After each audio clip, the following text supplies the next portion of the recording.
Gandang umaga. Heto na po ang resulta sa ating STL Pangasinan para sa araw na to, March 27, 2026, Friday, first draw result. Ihanda nyo na mga STL tickets nyo at heto na ang resulta.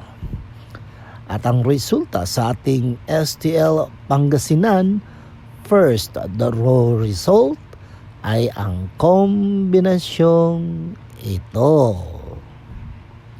Laging tandaan mga ka-STL, kahit anong pagsubok pang dumating sa ating buhay, dapat piliin pa rin natin ang maging masaya.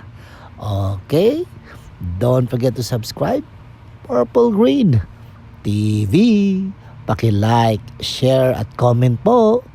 Thank you. Ingat kayo palagi.